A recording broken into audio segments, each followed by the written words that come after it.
All right, guys, welcome back to the Fitness in Philosophy podcast. Today we are going to be discussing objectivity and fitness. James, how are you doing today? I'm doing great. What number of show is this? Just to kind of get back to that running total. This is episode 39. Solid. That's pretty good. We got to pat ourselves on the back. We're still going.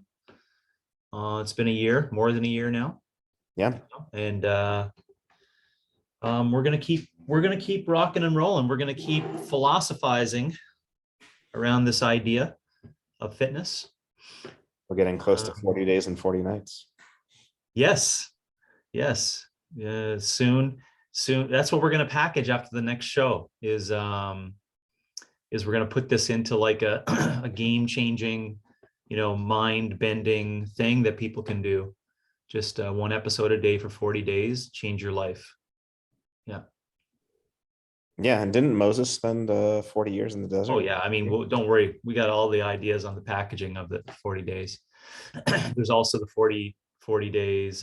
No, that was 40-year-old virgin. I was thinking of something else. Anyways, we can tie them all together.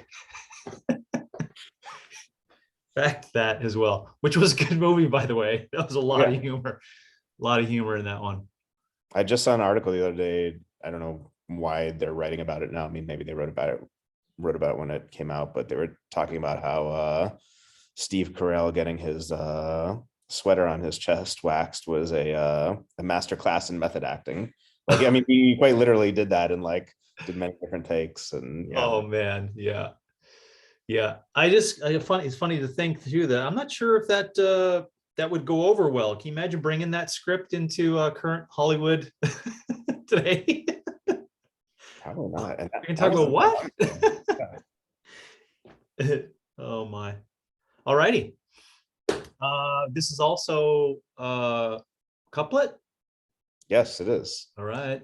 So or the beginning of a couplet. Yeah, the beginning of a couplet. I mean, yeah, probably two of the more famous concepts in philosophy are the concepts of objectivity and subjectivity.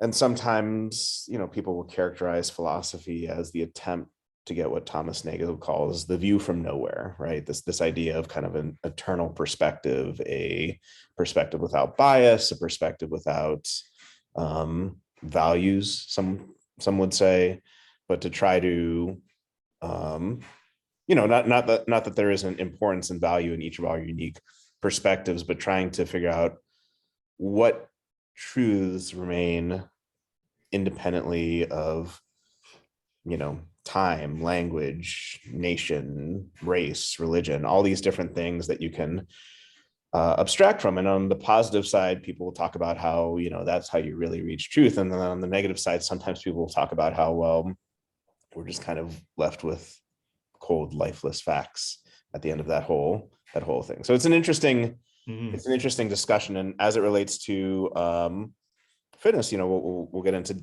today. There's all sorts of objective metrics and standards within fitness. And on the subjectivity side, when we get to it, there's what sorts of things can't be captured by those metrics and what things go beyond that and need to be inquired about between coach and client about how do you feel and how this go and things of that nature. My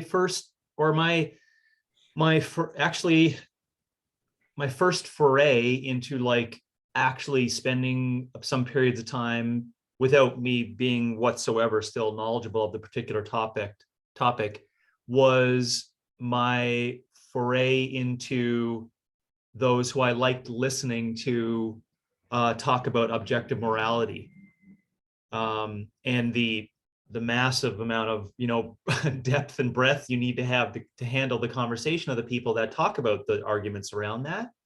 I found that I'm only making mentioning of it that I probably am in mind and brain a rookie to this concept. Not that I probably couldn't rehash 48 years of my life and but I just couldn't. I didn't really grasp onto it or talk about it, etc. So that's where it's come up for me as being a really interesting thing, and more so over the past number of years. just watching as time goes by and as fitness evolves, where I, play a role in what I do for contribution, and how, trying to get really good with the language of the differences in the two, of objectivity and subjectivity. And to your final point there, where does this land, as a fitness coach, and why is it important as a fitness coach? And my whole point to say that this is an important topic. And I hope those of you can, if this is the first time for you getting into that, Robby, you could share as well, but you can contact us. I got a bunch of different areas you can get into that can allow you to dig like I did, many years ago, just on, what is that thing, and why is it important to talk about? So I appreciate you creating this topic for us around fitness. Two, I guess you would say, recent loves. A love of getting into objective stuff versus subjective, and then fitness. So it's a nice package. Yeah, thank you. And I agree with what you said, and I think I'm now kind of surprised I didn't put this in the initial outline, because I think the topic you mentioned is such a good way for people to get into it. This notion of objective morality. I don't think you need to have obviously, as you said, there's a tremendous amount of discussion within philosophy about this, but I think even if one doesn't have a background in philosophy, that's a really great way to get into the notion of objectivity. So I guess just to give people something to latch onto at the start here, I'm sure most of us at some point in our life have pondered, like, why is it that in Saudi Arabia or India, there are these different cultures or customs or different ways of going about things, sometimes rising to the level of what should be morally done or not. And we start to wonder, well, is something right or wrong just depending on the religion you're born into, or the culture you're born into, or the nation you're born into? And then even more deeply, not just within the same year or the present time, but like questions about, well, early presidents of the United States being slave owners, and Aristotle believing in slavery. Do you know what I mean? Like this question about, when we talk about objectivity, we're talking about things that perhaps humans should be able to recognize irrespective of time, place, language, culture, religion, sometimes on the basis purely of like rationality. Just the human organism should be able to do this. And that, of course, connects to kind of the discussions we'll eventually have with fitness about, like, what are the things that the human organism should be able to, do objectively, irrespective of time, place, culture, religion, things like that. Yeah. Because I found, just more personal to me, the reading on, as in one particular topic, right? So the marriage, and I can try to tie in how all that will work together, but the choice selection or mate selection of why you would want to, spend time with one other person, and propagate and have children and be in that, single relationship for a really long period of time. The questions around that, although they, to a number of people, a number of our listeners, they in a lot of people's mind, they just make sense. But the whole topic in itself, just because it makes sense to you, doesn't mean that there's, actual connectors in an objective realm to why that is the way it is, Right. And that's and that one in itself, just make mentioning of your point there of getting into those areas. It's a great opportunity for growth. It's a great opportunity for growth, for your mind, to basically figure out, and open your eyes up to not everyone seeing it the way you see it, and why was that the case? And then, of course, the evolutionary biology or evolutionary psych route that you could go to try to figure out, like, well, why does that work? Why did that work, to use your you use your words, let's strip it back as far as possible. Why did that work between two opposite sex organisms, and why would it work for a period of time, even without constructs of religion or marriage or whatever? And then to go there really gave us some good, good conversation anyways. So yeah, so that's another area where I found it extremely interesting, of some questions some of our listeners may have of just marriage and spending time with one for the rest of your life, painstakingly. I'm kidding. I have to I got to balance it out with there's no answers in that. Who's listening to this right now? Well, you obviously know my wife isn't. No, but I love you. I love you, honey. I'm just joking. We're just kidding around here. We're just for yucks here, just playing around. Yeah. No, but I mean that's a good point, and that not just with marriage but with other things, but marriage is a good example. Philosophers will ask questions like, well, is it because certain biological organisms are more or less suited to monogamy? Is it because of monotheistic religious traditions that started to become more prevalent around the time of agriculture, but not really before that? Mm-hmm. And like you were saying, in a lot of ways, this can be beneficial for humans, but it can also be detrimental. Humans have this tremendous propensity to view how things are the way they are when they're born as that's the way it should be. Okay, cool. Let's move on. We don't need to question this. Great. We don't need to reinvent the wheel each time. So that's the good part. But then the other part is you're just so enmeshed in it that it's hard for you to step back and see, oh, wait, this wasn't always the way it was. And I just had this conversation with a nutrition client the other day, and I've heard Michael Pollan, the famous food writer, say it too. Bread is the staff of life. Really? Mm-hmm. You know what I mean? Really? I mean, you can have it, but I mean, this is this is a product of a certain cultural tradition. It's wait, what about all that time before humans had bread? Do you know what I mean? Just thinking of where did that all come from? So I'm just pulling yourself back from the cultural baggage or background that you are part of, I think. Yeah. And this does fall in line back to our topic today, right? Of this subjectivity around what we think is correct or true, versus how do we come up with I think what you've outlined, you're going to give people a little bit of a better guide to that. How do you come up with a way of determining an objective manner, Right. Yeah. So I guess to start off with getting some purchase on objectivity, I think an important thing to remember is that objectivity is a value, meaning that it holds a certain importance to us, that we approve of certain things being more or less objective in certain contexts. So there are certain contexts where objectivity doesn't really matter, but there are certain ones where it does.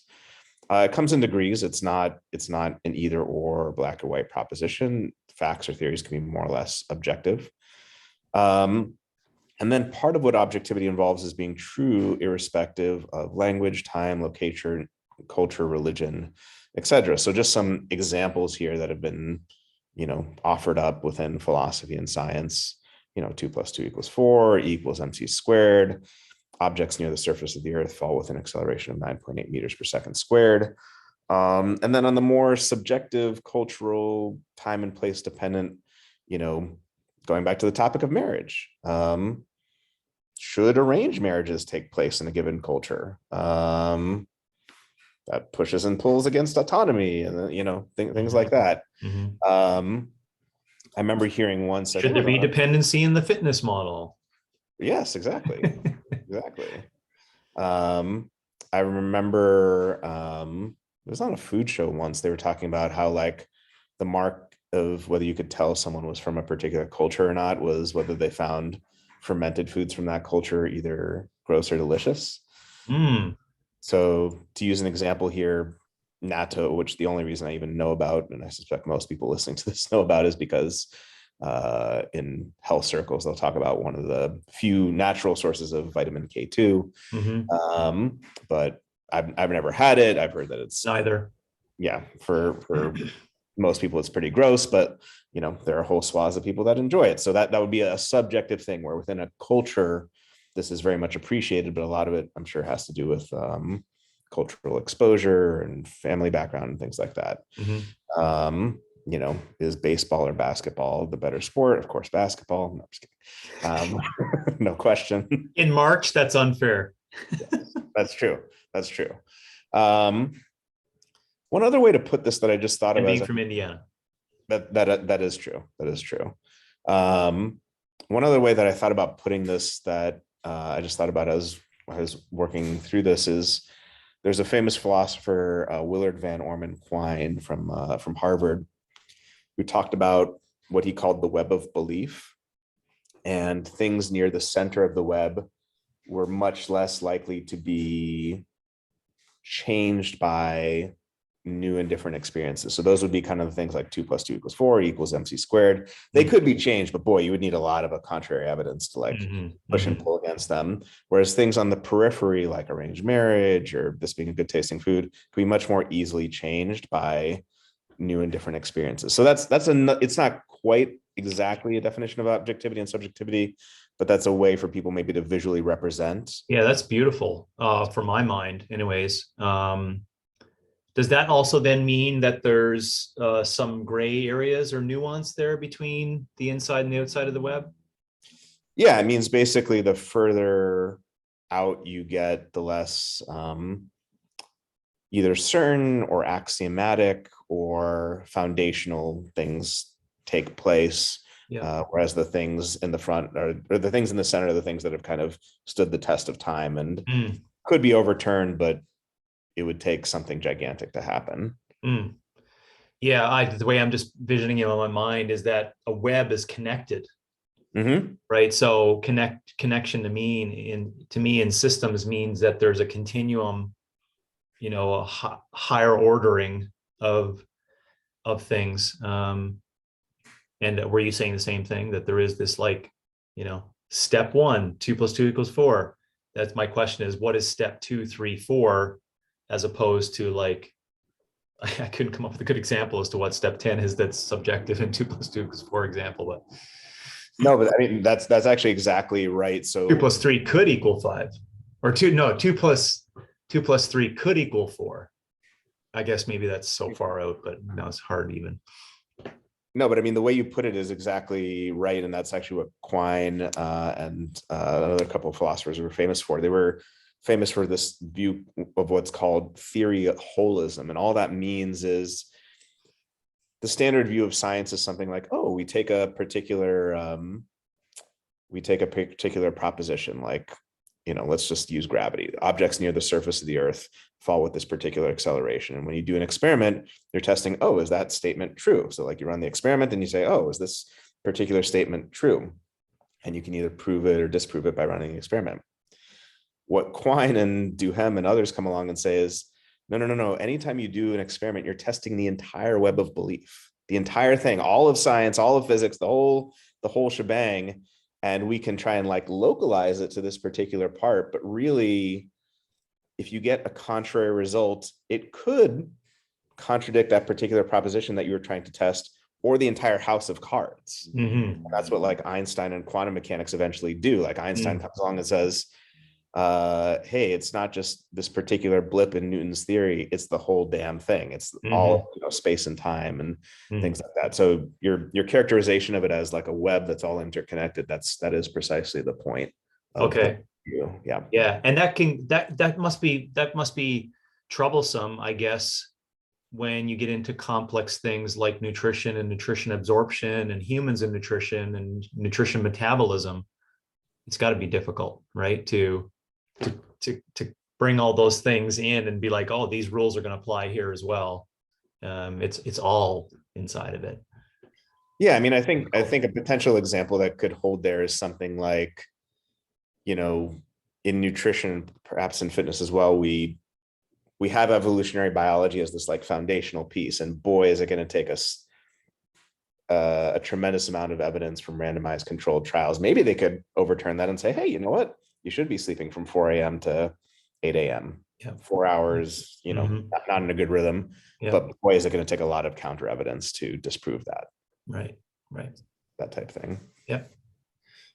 Another way for people to think about objective versus subjective facts that a lot of Enlightenment philosophers talked about is about objects. So, think about a chair, for example. There are certain properties that we would say are in the object, its length and its mass. The chair doesn't disappear when I turn off the light. But then there are things that are in the subject viewing it. So things like color and temperature are what are sometimes called secondary qualities that, there's no such thing as like the red in my shirt.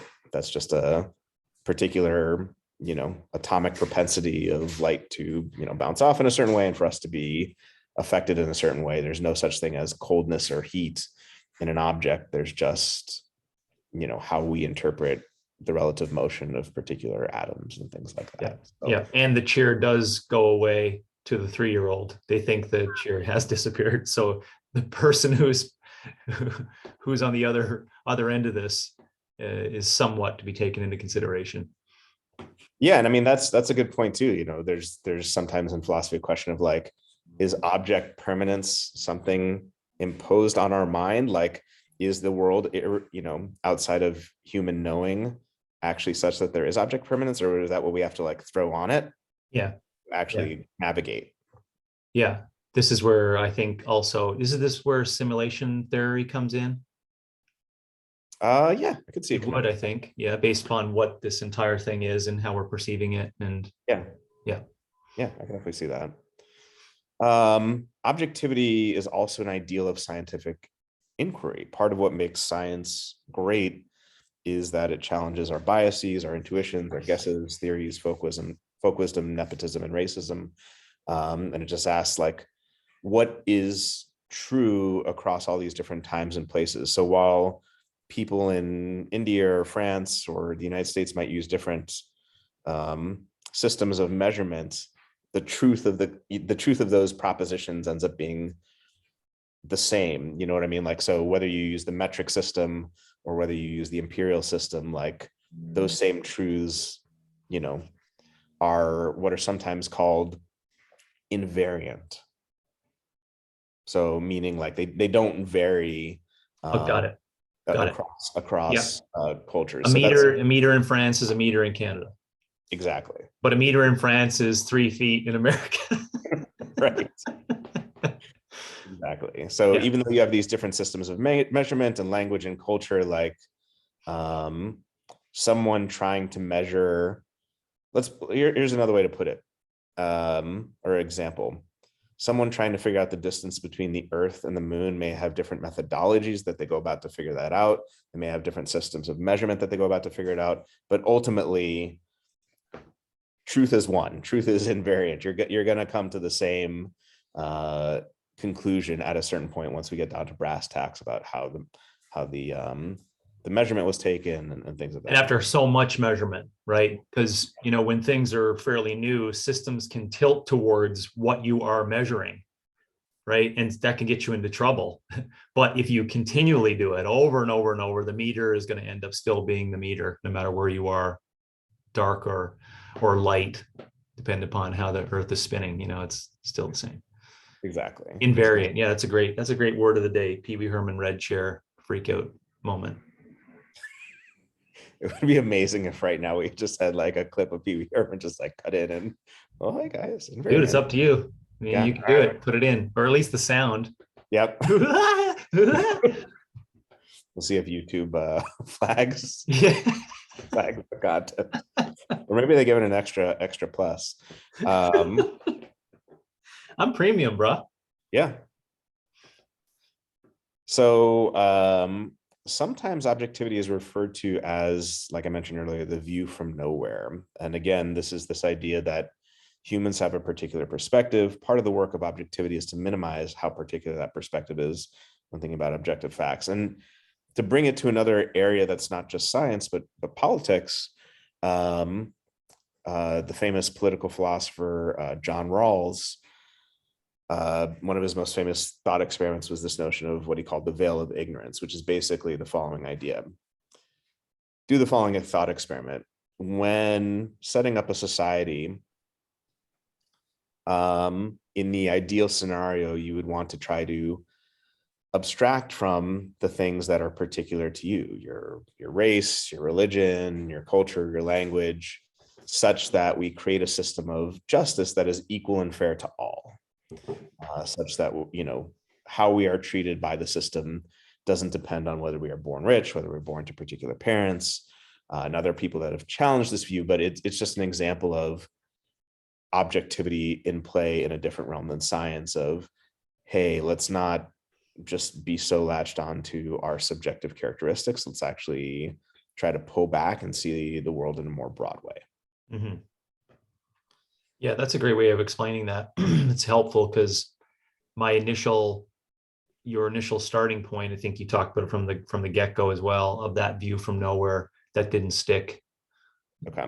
Yeah, but that certainly does help it. So yeah, that's helpful. One other thing I would say there on the view from nowhere, I think the word in there, sorry, Robby, the particular is the word in there that should be highlighted. The particular perspective, because that gives you into that it is a particular perspective. It's right. not the perspective. Yeah, it's a particular one. And that's based upon who we are and what we start with. And there, you know, Rawls' work can certainly give us a good thought experiment for that. Yeah. So, I mean, it really, with objectivity, we're trying to pull away from the particularity as much as we can. And sometimes the view from nowhere is referred to as the God's eye view. Yeah.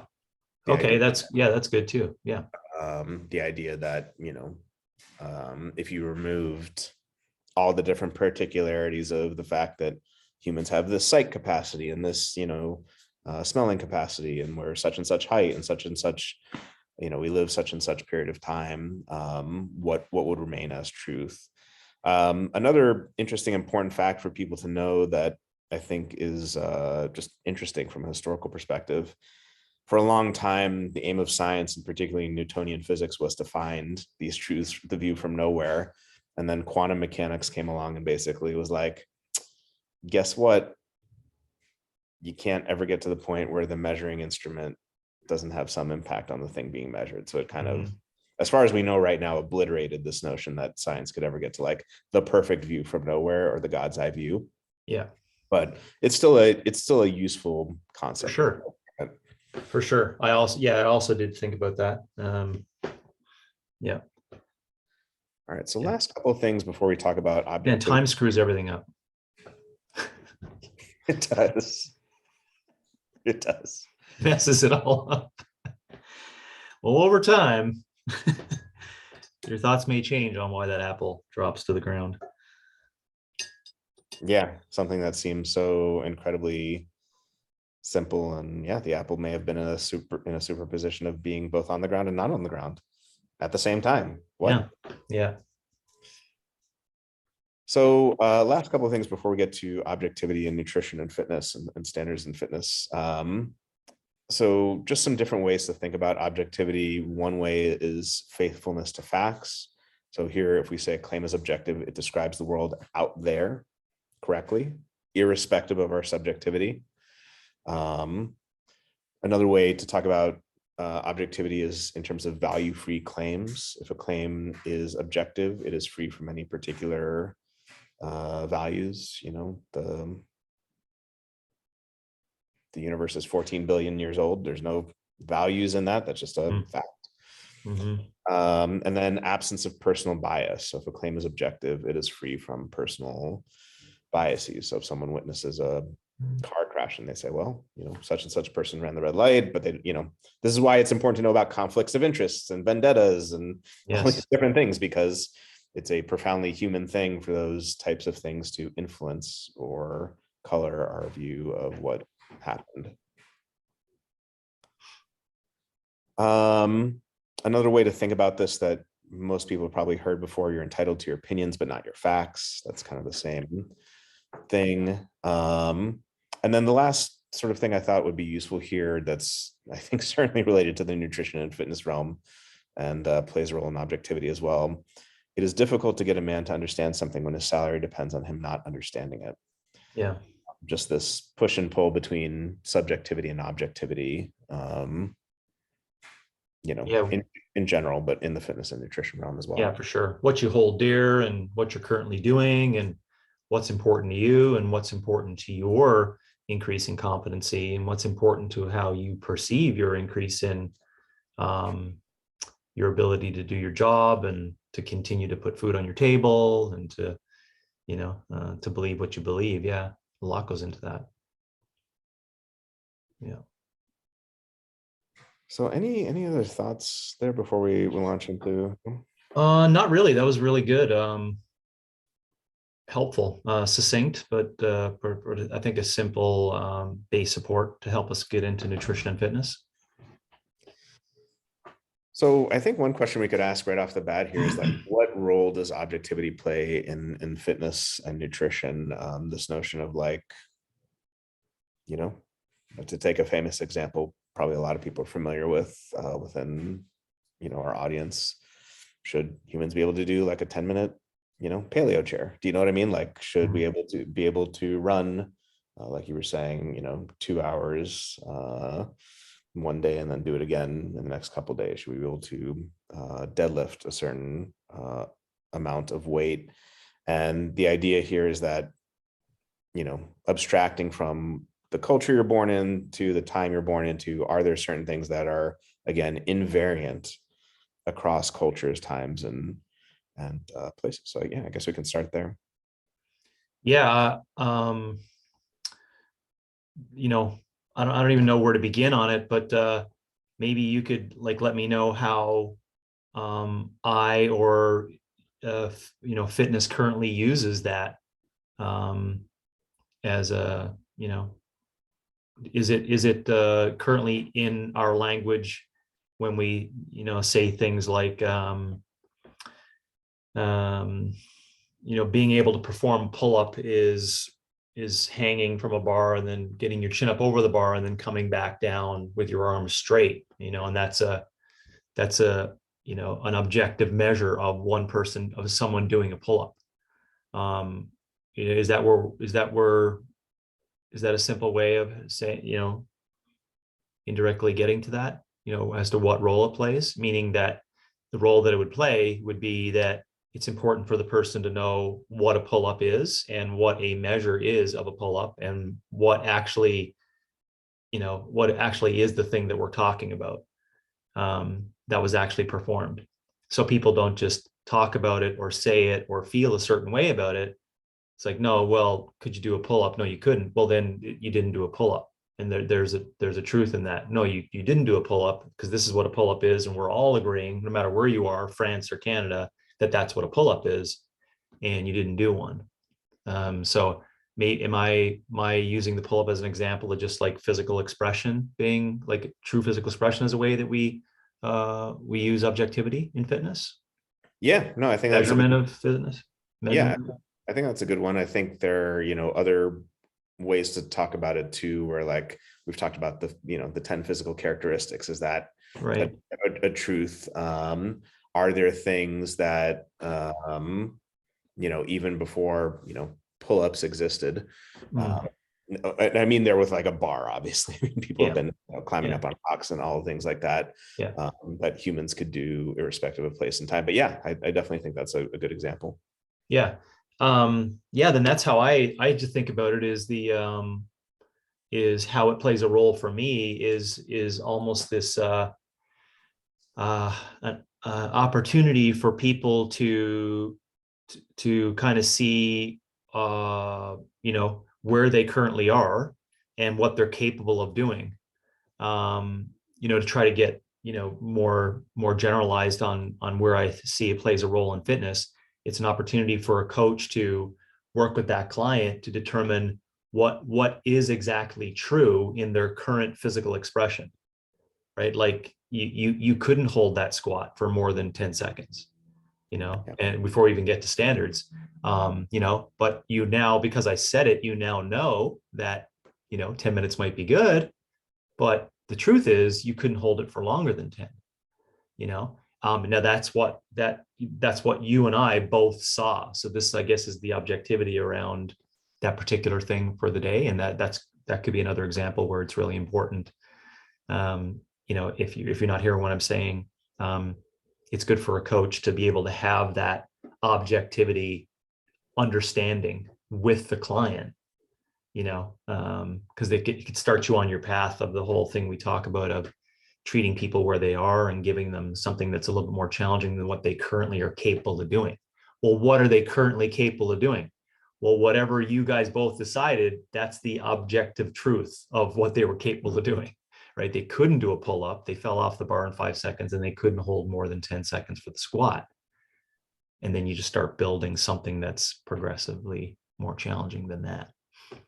Yeah, absolutely. And you and I were talking about before the episode, I feel like this quote relates directly to what we were just talking about, the Mike Tyson quote, everybody's got a plan till they get punched in the face.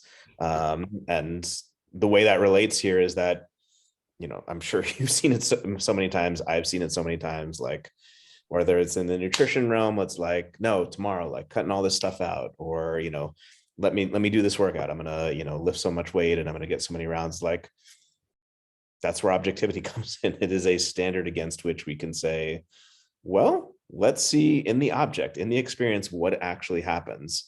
And it's also value free. That's important too. It doesn't mean they're a bad person. It doesn't mean that, they've done anything wrong, but it's also like, did this happen or did this not? And it also goes back to this notion of, physical challenges that we've discussed a lot, where how is something a challenge without something objective outside of you to then strive for, right? Like it kind of loses.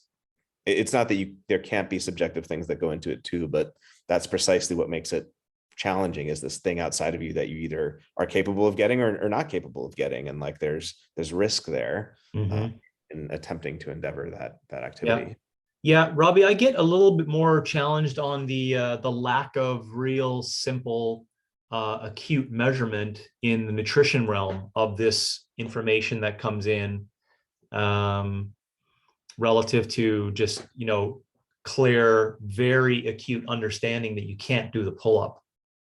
But with regards to nutrition, let's use the example of, it takes 90 minutes before someone is like ready to go to sleep because they had way too many carbohydrates at one meal, right? Or one sitting.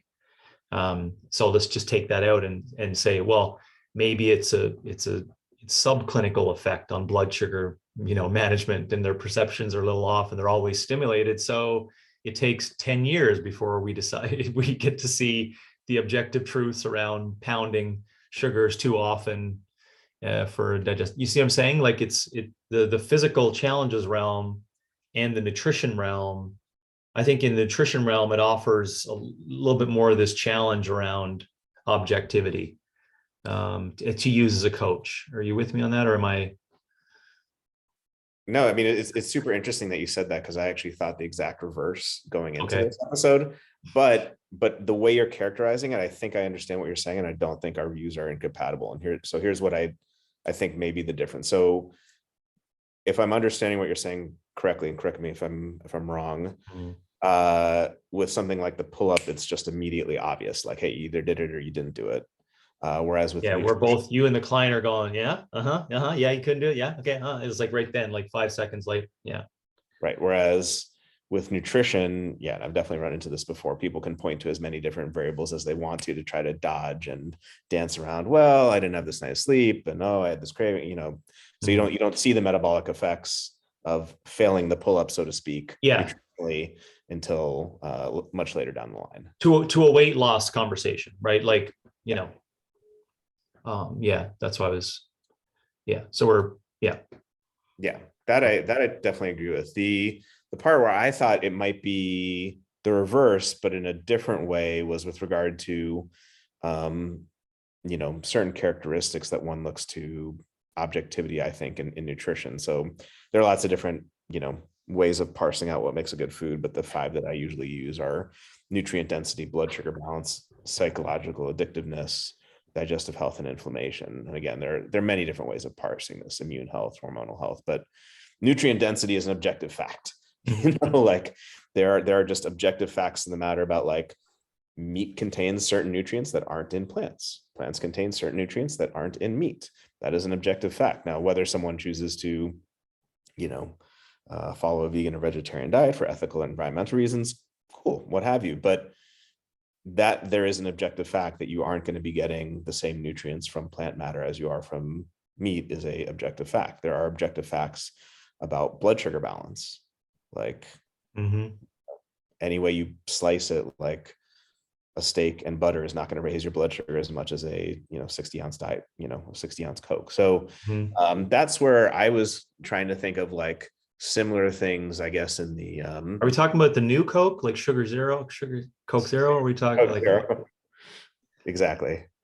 Well, it's the new Coke, right? Didn't they cancel the new Coke? Subjectivity. Yeah, right. Sounds like a tobacco hearing. I know, right? Yeah, didn't they cancel the new Coke? And then now I guess there's Coke Zero, but just under a different name. But in the so in the nutrition realm, I see certain things like this where like it's an objective fact that broadly speaking, there are going to be certain foods that spike blood sugar more than others. Obviously within, with some variance in between populations, some foods that are more nutrient dense. And I was just trying to think of, I think there are some candidates for similar things in fitness, but that's where I was wondering, like, are there similar type things we can point to in fitness? I probably have mentioned some before, but I just keep thinking about what that person is capable of performing, in front of you on that day is the truth in what they're capable of performing. So I don't know, how many times we can come up with different examples of that, that's necessary for it, but someone not knowing exactly what they're capable of for our definition of capacity on a bike for 10 minutes, right? And then they do it and there's a score, and that score is 126 cals, and it's not 210 cals, it's 126. So that's what they were, basically capable of performing on that day. And that's our objective measure, right? So how did you do on it? Well, I don't care how you did. What was your score? Your score was 126. And then getting into the how did you do, or what how do we measure that up against, compared to other people, or how this plays a part in the role and what you're going to do for exercise going forward, et cetera. That's outside of, what the score was for today. And I don't know if I'm going down the right line and, answering your question on how that's used inside of fitness, but I just keep going back to those things that we see right in front of us that both you and the client agree upon is what their current physical expression capabilities are.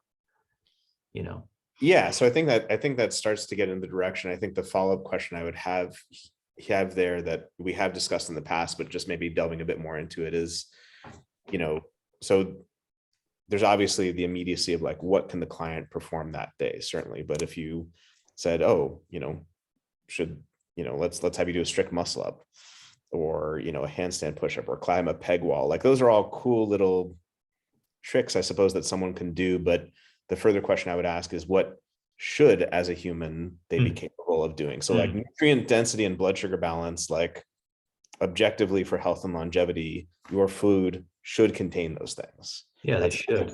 That's not just a like a random metric that we kind of threw in there, kind of like a muscle up as a interesting but kind of made up, contrived thing. So it goes back more to your conversation around the 2x body weight deadlift, 2-hour run. Should people be able to hold a paleo chair for 10 minutes? Like what sorts of things exist of that nature, I guess? Yeah. Well, to go back, because I forgot to mention it, it was only because I had spent time with Matt Lalonde years back.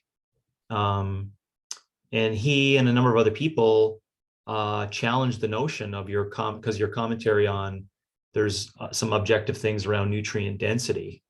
That wasn't accepted 20 years ago, to our point of like, well, if everyone agreed, it wasn't agreeable. It was largely up in the air, because you would say in 1985, nutrient density was based upon grains, the amount of grains at the top of the pyramid, or the amount of grains at the bottom of the pyramid, what's on your plate for what what was the definition of the most nutrient dense. So as the definition of nutrient density and the testing of that and the standards of what we're all considering together as being nutrient dense per calorie, then it started to change. And it took people like Matt Lalonde and others to say, well, how are we going to define nutrient density? And there's a lot of politics and shit inside of that, because as I've said many times before, it actually flipped the entire, 100 food standards. Everything was at the bottom, went to the top of nutrient density. And as you can imagine, that made a lot of people unhappy with the objective truth around what's the most nutrient dense. Yes, but yes, but this is a super important point. So, yeah, I mean, Matt Lalonde had great stuff on that. I know currently Sarah Ballantyne is coming out with a cool website, Nutrivore, that has a lot of really good stuff. And, a lot of the discussions, like you said, really do revolve around what counts as, how do we determine this? However, there is an objective fact of the matter, whether humans recognize it or not, whether we were even aware of vitamins and minerals or not 300 years ago, about which foods contain more or less vitamin A. It's the same thing with the eggs and bacon discussion, where 20 or 30 years ago, people thought that wasn't so healthy, and we've since come to realize. So it's not that the objective truth about there being more or less vitamin A in a food has changed. It's that what people used as criteria for determining that has subsequently been corrected in a more, I would say, relevant fashion. So that's the only thing I would say there. Yes. Yeah. So if I worded that indifferently, then I apologize. But that it just, before I embark on the concepts of standards, it's just important to know that there was a point in time where the large majority, would have all gotten in a room and even agreed, even to what you would think the smartest people in the room for a long period of time, right? But they would have, to your point, they still would have agreed that, if someone was to say, where does vitamin A show up in its most natural environment and what food sources, everyone would all point to that particular food, right? Which I don't even know what that is, but I should know that. Pretty sure it's the liver, but I could be wrong. Pretty sure it's right. I don't know why I'm hesitant to say the organ meats, or anyways. Am I correct in saying that, where does objectivity and subjectivity, sorry, as a question back before I answer your question, but where does objectivity, subjectivity fit in here? Maybe it needs to be phrased better, or because it seems like we're just going to replay the conversation on what I think people should be doing. And then I got to take a time-wise sequence of Homo sapien locomotion, what we're capable of expressing in contractions, what is a lifetime, of a mortal simpleton, simple mortal that we are, and not just high threshold monkeys or a sack of a meat sack. Can you help me there to start? Yeah, I mean, I guess as I'm thinking about it, there's this notion within in philosophy. Or does it just show up and be like, oh, we think this is a really good thing that all humans should work towards, and how is that into the conversation on objectivity, subjectivity? I think that's what I'm asking. I think there can be a couple different layers to it. One layer is kind of the nature, evolutionary history conversation. And there can be questions about objectivity and sort of culturally created things like basketball or biking or things like that. But on the natural side of things, there's this notion within philosophy of proper function. And all that means is just something like, if the heart is properly functioning, it pumps blood. If the stomach is properly functioning, it releases stomach acid and breaks down food. So the way you might ask this in the fitness question is, if a human being, an adult human being, is properly functioning in all its organs and so on and so forth, what sorts of physical activities should it be able to engage in? Whether it's walking or climbing or jumping or squatting, what should that organism be able to do invariant across times, places, cultures, that type of thing. And allowing for, when we say the proper function thing, There can be situations where there isn't proper function. Of course, someone who maybe is missing a leg cannot engage in those things, and that's okay. Yeah.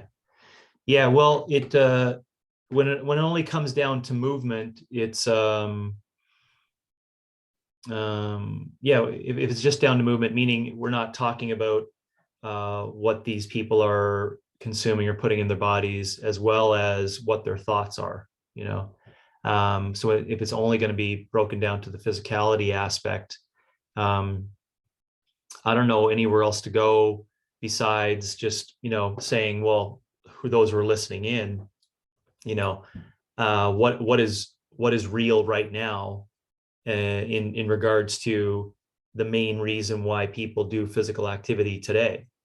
You could start there, and then not forget that let's all agree, just for the sake of this conversation, let's all agree that, you know, Homo sapiens moved through this physical environment of, you know, hunter-gatherer in short order form, hunter-gatherer to farms to workers, you know, and in those three massive big periods over hundreds of thousands of years, and then timeline sequence for the worker, maybe, you know, I don't know, a couple of hundred.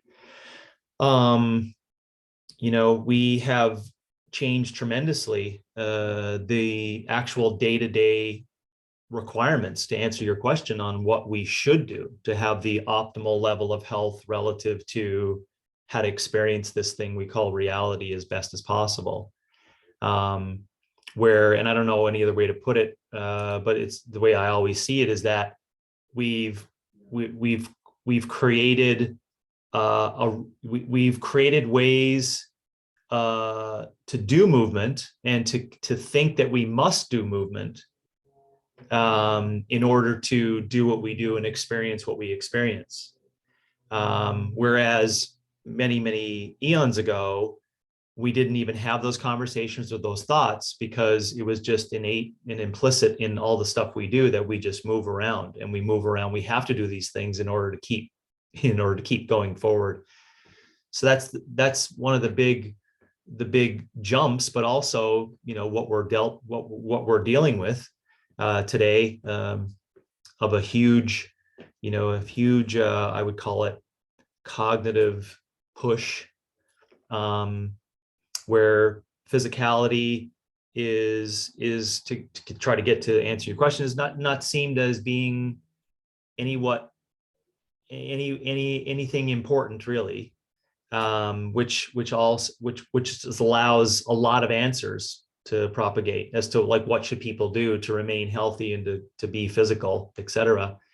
To give a little bit of a beacon of light, you could just say, well, how about we just, over the past 100 years, do a real good analysis without randomized controlled trials or studies, or et cetera, but just really good analysis from an investigative journalist of, like, N equals 300 of individuals that had what we considered to be a really healthy life, regardless of pain, no medicine. We can all come upon a measurement as to what that is.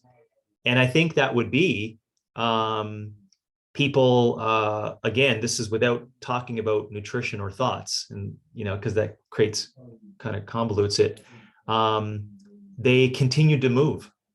And I'll color that more, but they moved a lot. They continued to move, and they moved every day.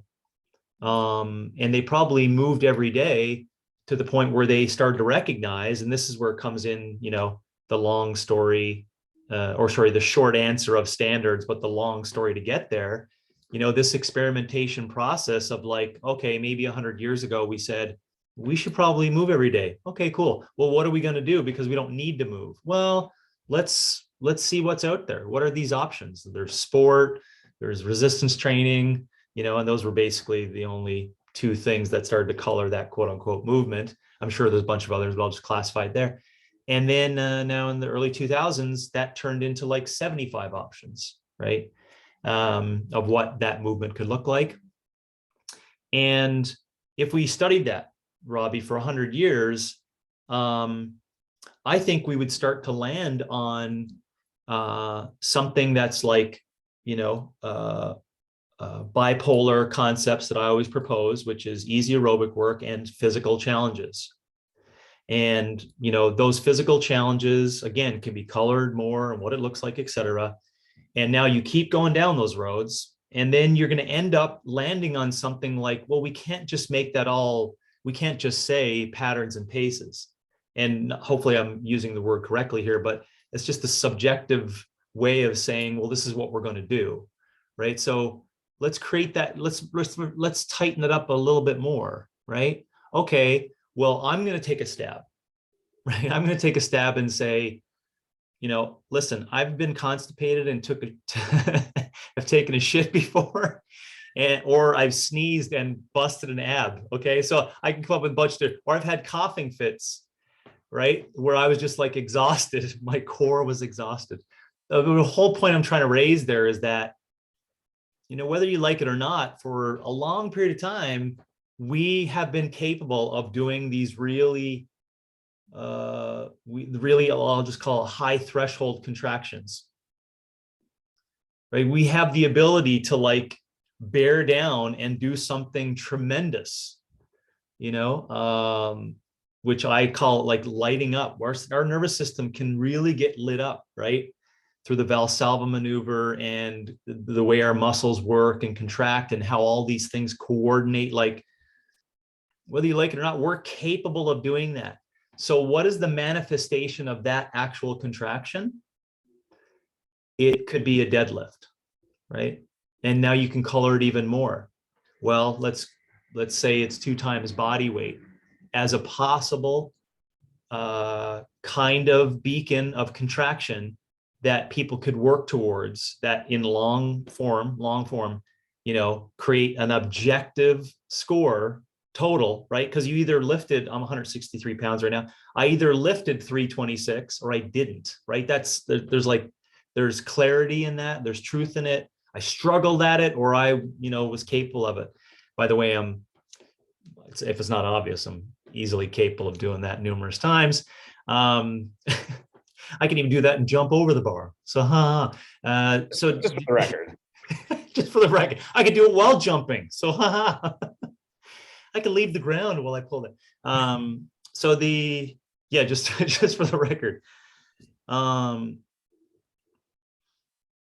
So that creates, and I hope I gave a sequence to how I got there just with the resistance, and I can do the same thing a little bit longer for running 2 hours, but it'd be the same.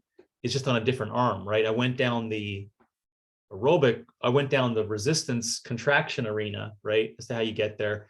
And then I could go down the same route for running 2 hours.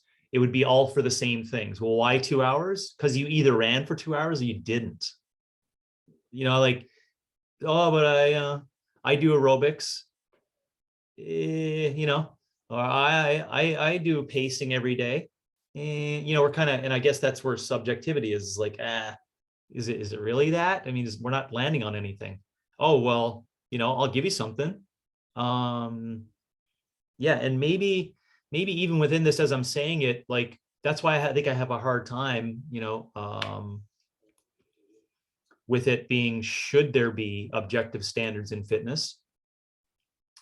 I think maybe it's important to know the intentions. So as I laid out that story, Robby, maybe it gives a better idea of the intentions, right? The intentions is to just say, well, listen, I just know that we're capable of doing these things as humans. I also know that we don't need to do them, right? But if you had these things that you were capable of doing as beacons that were objectively measured, and it got most people there, there being the great land of like great physical function in the physicality realm alone, right? I think we could use those two. So I think that's where I land with the 2 times body weight deadlift and running for 2 hours and being able to do it, every other day, right? This is, I color that, or I can lengthen that out to explain it at a much deeper level. But that's where I land. Yeah, no, I mean, that's helpful, and it made me think of a couple. Was it helpful? was actually. Okay. It made me think of a couple things that I hadn't previously thought of that I'll bring up and see what you think. Okay, good. So one is going, and I have on here, possible sources of objectivity that we can use, like within the fitness and nutrition realm, like evolutionary biology and exercise and nutrition science and clinical experience and coaching. I think, there's an interesting discussion to be had around like, well, we didn't just randomly pick the number 2 hours. That's probably related in some way to human physiology and capability of like, utilizing substrate and like how long we can go, and like a deadlift distributions of like, yes, there are extreme ends of either, but like at a certain point, like humans aren't doing a 10x body weight deadlift. So that's kind of where that notion of invariance comes back, where we can make, similar points, I guess, in nutrition about like, well, yes, the mountain from Game of Thrones is eating 10,000 calories a day, and some people are eating 500, but like in general, the human physiological organism is somewhere around, 2 to 4,000. There's, you know what I mean? Like we kind of start to narrow this down a bit more. And it's not just because we picked an arbitrary point. It's because there are facts about what muscles are capable of in a properly functioning adult human, our utilization of substrate, those different rates. So that's one thing I thought of. And then the second thing I thought of is maybe discussing or just even thinking about, or it's just causing me to think about maybe a distinction between standards of what just a basic human being on any given day should be capable of versus like what they could come to achieve at some point, like the deadlift 2x body weight. So like the one I always go back to that I've been fascinated by, and people agree or disagree with it, but like, Kelly Starrett talking about the 10-minute squat test. Is that a basic thing that humans should be able to do? And whether that's the relevant one or not, this interesting question about like, what should a human being with knees and, a torso and all the rest of these things be able to achieve as a baseline, like just as a human, like just walking around, what should you be able to do? And then like those further things that you mentioned, like what could one work towards, or what should one work towards to like hit that, upper level of what a human should be able to achieve, if that makes sense. Oh yeah, for sure. I don't have anything to add on it. Just maybe the 2 points that what's the main source of objectivity? I think it becomes challenging. I'm not saying it is not a way to get there, but it becomes challenging when we use things like clinical experience or coaching, because we got to remember that over the past, let's call it 30 years, I wouldn't use the current existence of what fitness is to determine what we should be doing for fitness. So but I know why it's there. And then for that, the standard of that, remember the 2 times body weight, just as an example, is, you get there from a culmination, right? I just shortened the story, but it's a culmination of all the work on patterns and all the work on motor control and all the work on experiencing resistance to get to this, like, what we should call exactly, to good question on your behalf. Because I call it the peak potential, right? Because we're talking about what is the peak potential of a human experience. And I think it is that physically, invariantly, it is that. Now, is it something slightly next to it? Yeah, maybe, but at least I'm going to put a stab on, like, right. That's it. So, it's up to you now to determine how I'm wrong on that. Right. Well, actually it is not the case, but, so it gets colored. But then you also made me think, yeah, it's a good question, because, if you put it into these areas of life, like I do in CCP, but it may help our listeners, of growth versus peak versus resist, right? Those are 3 massive differences in this, right? For the conversation, which is a good point you raised. Like, I don't expect a 12-year-old to do that. And so does that like knock down the whole house of cards for everyone based upon that? No, because I'm just talking about the generalized human peak potential objective measurement, right? And that story sometimes can take 50 years, right? So I guess it should be better said to work towards that. And I guess that's where standards, that the 6-year-old would understand. It's like, geez, I don't know, but if that's what I'm saying, by even saying it though, Robby, like just imagine this utopic fitness concept in 30 years where there's these people, where the 9-year-old does say that, right? It's like really cool. I can't wait to be able to do 2 times body weight deadlift and run for 2 hours, right? I know that can sound crazy to you or a number of other people. To me, that seems extremely legacy invoking, inspiring to me, right? That a 9-year-old can look at that, and it's got nothing to do with medals in fucking soccer or NCAA Division I scholarship to impress their parents, or how well they did a backflip to show off their friends on social. Like, it's got nothing to do with that, right? It's this well accepted objective human potential measurement, right? That sure, they may go above it, they may be below it, but at least we spoke about it and we brought up the concept of something that people were actually capable of performing. And I think anything less than that doesn't make it all for naught, but it really, like, it just allows what I've used in short order form, a shit ton of mediocrity. That's what it allows, is like, you're just fucking playing around with things. Sorry to sound like a dick on that last point, but that's the way I see it. That's my perspective. Yeah, I mean, a couple of things that made me think of, assuming a 9-year-old at some point would say that, it instead of being a social media thing, like it connects you to your evolutionary history, your physiological lineage, like what you should be able to do as a human. And I know I said earlier, like, on the 2x deadlift and on the 2-hour running, like when I honed in on the 2x and the 2-hour, like we said, oh, that just didn't come out of nowhere. That came out of statistical distributions and, what a human should be able to do. I think that's also probably the same thing for the actual movements themselves, deadlift and running. It's not, it's not just any random movements we're talking about. It's not bench press 1.5x. It's not back squat 2.5x. It's not, kayak or bike a certain amount. And it's not that those couldn't be things that have been added onto by culture. Yeah. But when we're talking about evolutionary history, standards of what humans have done, hinging, picking up things, running, that's what it's connected to. And then the second thing I thought of that I thought you made a good point on is those standards of objectivity. When I think about those in terms of, usually I'm thinking about them in connection with like nutrition or functional health, but they definitely apply to fitness too. I think of them almost as like a triangle that kind of push and pull on each other. So it's not that any one dominates the other. Yeah, the truths of evolutionary biology could be contravened by sufficiently robust evidence from randomized controlled trials, assuming it's done the right way. Yeah. Or clinical experience. From evolutionary fact, we didn't eat legumes until relatively recently. Scientific fact, legumes contain lectins and FODMAPs and other certain things that can, in certain people, cause digestive issues. Clinical fact, there are lots of people who do great with legumes and feel great. Do you know what I mean? So like triangulating all these different things together.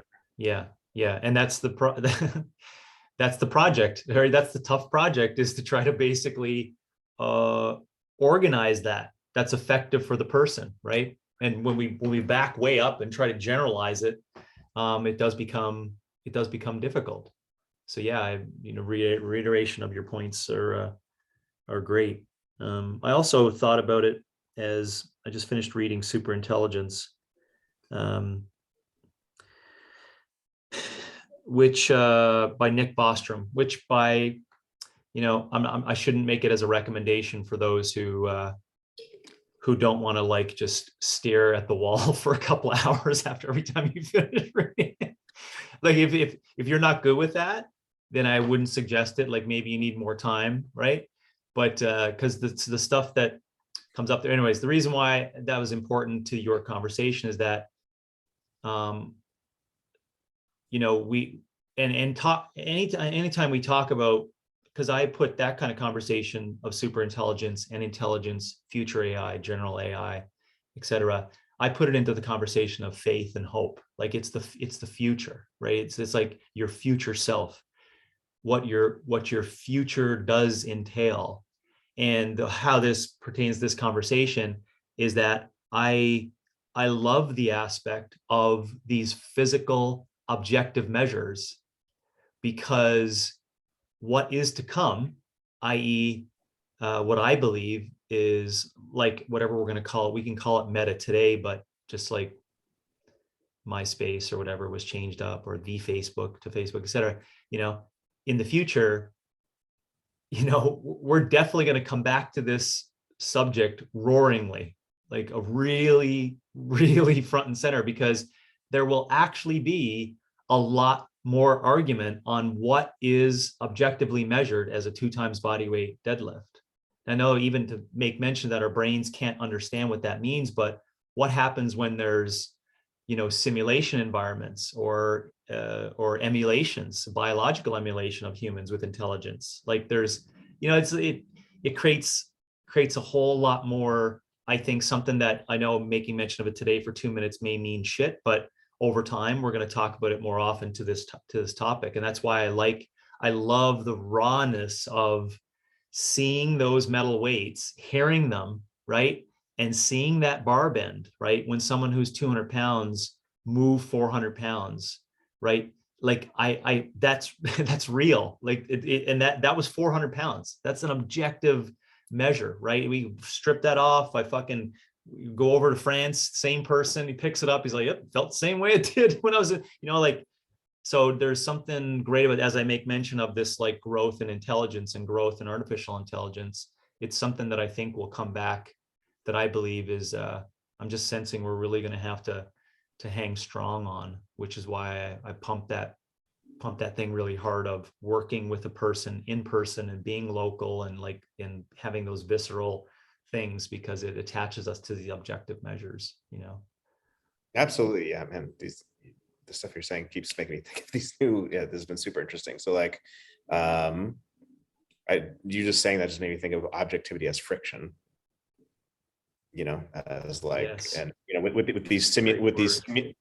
these simulated worlds, you can kind of remove friction. Yeah. Which, that's part of the allure of it, right? Like, the friction, like, I can't fly.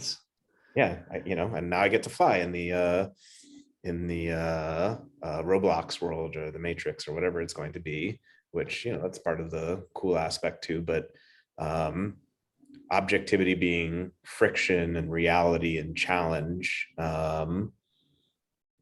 this is how scientific truths are hammered out, is that they're thrown up against the wall. You throw a hypothesis up against the wall and it's like, well, did that stick? Yes or no?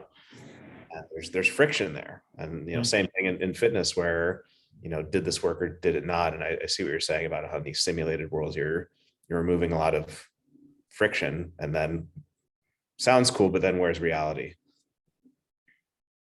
Yeah, that's the fitness and philosophy right there. Did we just say that Descartes said I think therefore I am, and now we're saying I lift therefore I am? Is that what we're saying? Did. There's our t-shirt. There's a t-shirt. We got it. Yeah.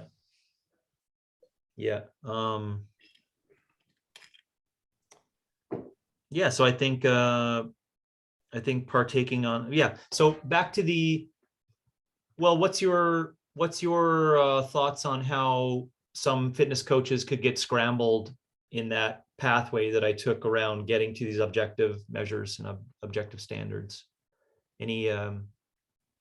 Any opportunities here as a retort that you could be a representative for those coaches that would say, well, what if, or how about this, or like counterexamples and things like that to that? Maybe just to spend another second here to make sure it's I was not only if I was understood, but that the concept was. I mean, I guess a coach could come along and say, well, what about, these cultural things that we've come up with, whether it be, strict pull up on a bar, or, being able to, what's the metric that Brandon and Carl and I were discussing the other day? Isn't it something like you should be able to bike in 10 minutes? Before we even get to it, I'm sure it's something that Carl can do that I can't. I'm sure that's how it came up. I think it actually might have been from your bike course. It was something Oh, like damn it. you Okay. should be able to. James is like, damn it, I said this. Oh, a It's, certain times power output on you should the be able salt to bike. get the total calories of your weights in Yeah. a 10-minute bike test. Yeah. Yeah. Something like that. So, um, I guess a coach could come along and ask, well, so obviously at the nature, evolutionary biology, human physiological history level, 2x deadlift and 2x running, or 2 hours running, and then just maybe wondering like, where do these other standards that we've come up with fit in? Are they just are they like the strict muscle up where it's, hey, it's this weird made up thing that we're like, oh, cool, you could do it. Or do they have any connection to human physiology? Do they have any importance in us running them? Are they just superfluous? Like, where do they even fit in? Yeah. Yeah. There's definitely lots of interesting conversation, I would say, to the periphery that's of importance to some of what seemingly looks like party tricks, but there is some physiology inside that. But to answer the generalized question for those who have all those issues or concerns, good concerns, is I would say to use the term transcend and include. It's back to what I said earlier, that all of those particular things, no matter what we come up with as particular standards, are all just little tiny beacons along the way to get people to what I believe would be this peak objective, measurable, potential for humans. So the, body weight cals, bike test, I'd say that is inside of the pathway, the pathway to, it's like these little things you use along the way. And at the current time, 2022, selling a bike course, selling a concept of aerobic progression, that's where it lands, right? That's where it lands. If we did an entire 5-episode podcast, which we won't, on getting to that, I'd probably just throw in the towel and say, I just fuck it, remove the whole bike course. Let's just talk about running for 2 hours. It would be higher order for me anyways to talk about that. So yeah, I would say just think about the concept of transcending and including it, so put all that stuff inside of it up to this point of the deadlift, because and what I would ask then even furthermore than that is to go a little further for coaches and to take that notion, because this is what I thought about a lot. And I still contemplate it a lot, is that, so what happens when you arrive there, and also, what do you think you're going to be capable of doing physically by being able to arrive there? And then when you go down that road and you think about, just imagine if thousands upon thousands upon thousands of individuals just day in, day out could perform these things. I think then all the things that we want to come up with as these transcend and include, questions of well, can they do that? Can they do that? Can they do that? I would say by those people getting to those beacons, they're going to chop off a huge amount of things on those lists that what they're capable of doing. Maybe squatting for 10 minutes, sitting down, I will go over and over as to how just by using those two really simple beacons that are objectively measured, all the shit and all the stories and everything that's underneath that to get to that point in time, that's repeatable and that people can keep as consistent operations. I would say, without even mentioning it, but where I'm going. I mean, it's you want to talk about, weight loss or weight maintenance. It's not even in the conversation anymore. Saying so. Anyways, so your strict muscle up. Well, if you can do 2 times body weight and run for 2 hours, you have no problem with relative physical strength. There could be a technical glitch, what I'm saying? So it's, yeah. So that's where I go with all the transcend and include things up to that point and why we come up with all those. And I love that. I still love that conversation, right? Structural balance conversation, fitness monitoring exercises. I love that, because it gives people these little beacons along the way.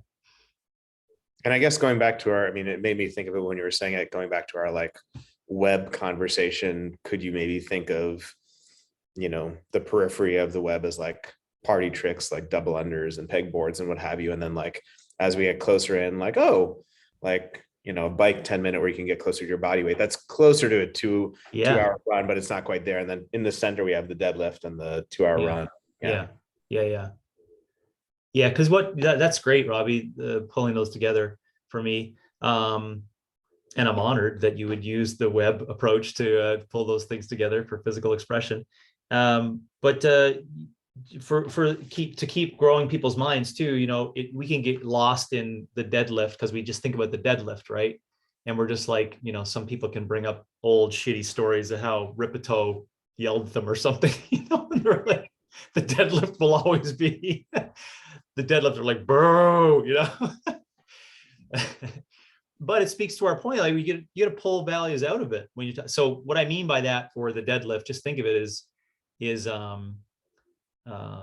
it's a real tough contraction, right? Where I consider it like a really challenging, and I'm using the word core with a capital C. It's a real severe core movement.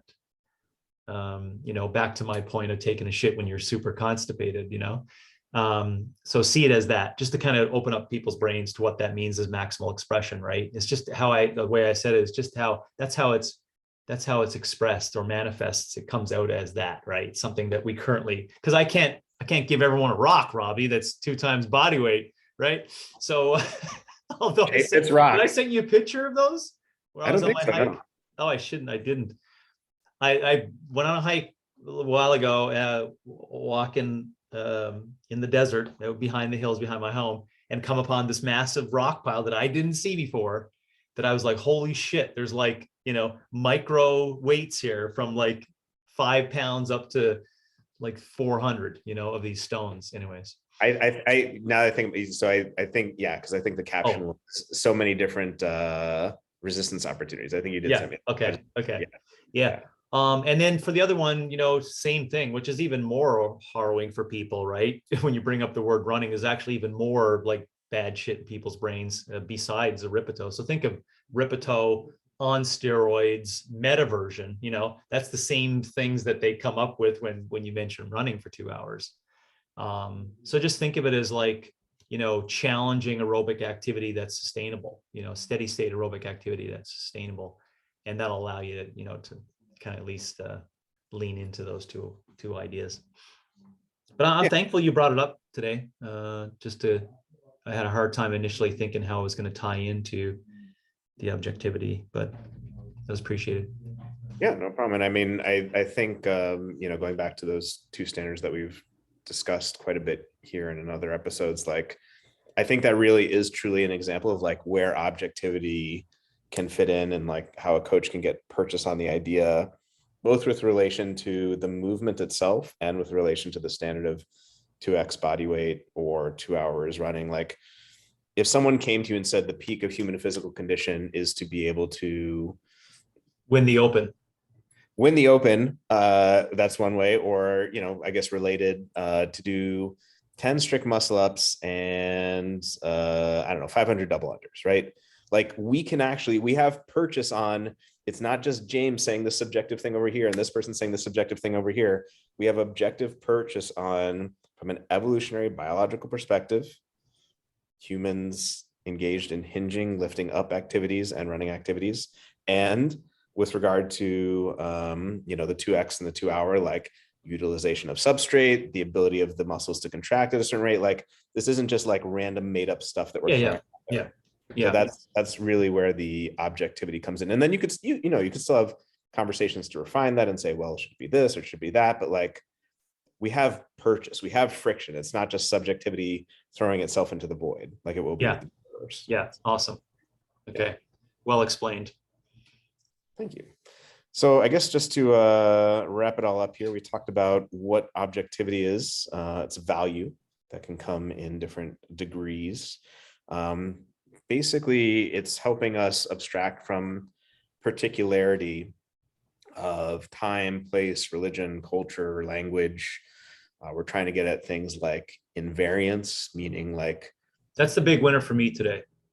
Is it? Yeah, those 2 words, particularity and invariance. That really hit the home run for me. Good, I'm glad. And those are, I mean, if people are interested in those, like, a good place to look for more resources on that is obviously the Stanford Encyclopedia of Philosophy on Yeah. And variance, but symmetries in physics and, time invariance. And like this is a very prominent concept in physics of like what things withstand different changes and still, are there standing the test of time. So then we brought it into the fitness realm and nutrition realm, talked about different standards for nutrition, like nutrient density and blood sugar balance, and then connected it to these different evolutionary standards or objectives you could talk about with, deadlifting 2 times body weight or running 2 hours, and saying there are objective facts of the matter that lead us more towards that than 10 strict muscle ups and 500 double unders in relation to who we are as human beings. Yes. So. Yeah.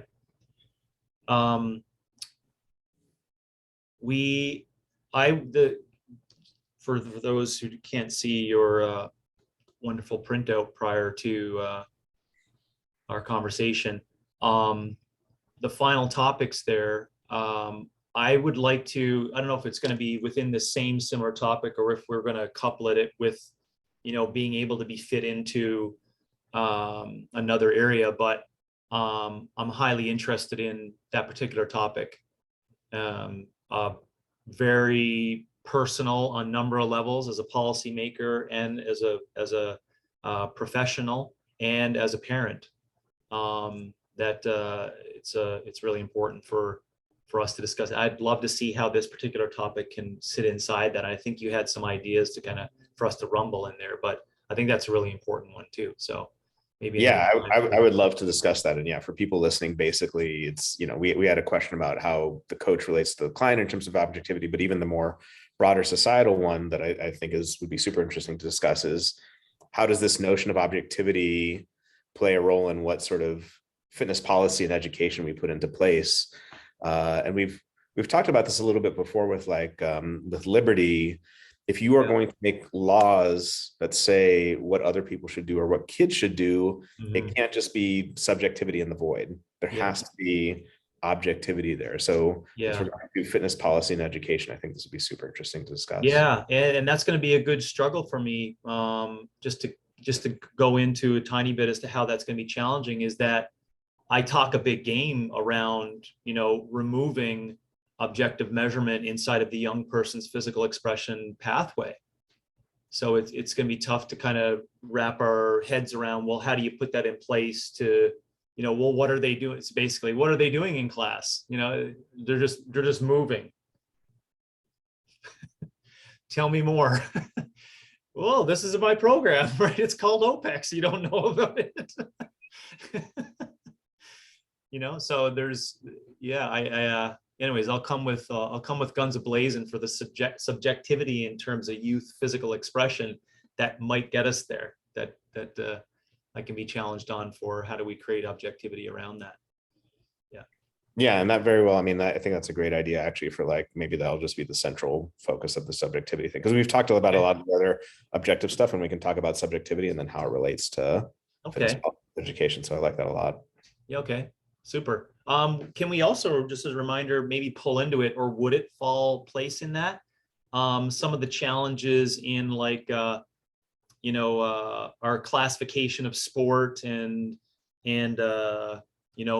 what is aesthetic and what is a great performance, i.e., you either snatched 300 pounds or you didn't, but you're the national champion for figure skating, but what did you do? You know what I'm saying? Well, there was 8 judges that weren't from France, so maybe we can pull that in as well, where it gets in kind of the sport environment, it gets kind of, because I'm dealing with that for IF3 and our future goals for youth competition, right? We will have some subjective measurements and just some of the things that we get, the kind of the, challenging things we get inside of that. Is there something in there? Oh yeah, definitely. I think, I mean, that's a good web conversation too, of I can imagine just plotting out sports or just physical endeavors on a scale from you either lifted it or you didn't to oh, how did you maneuver the horse as what I mean? All these different subjective things that don't have any purchase in the real world. I think it's hard to characterize exactly, but I know exactly what you're saying. Okay, super, Yeah. super. Well, we'll jam on it when we get there. Perfect. Thanks, Robby. Thanks so much, James.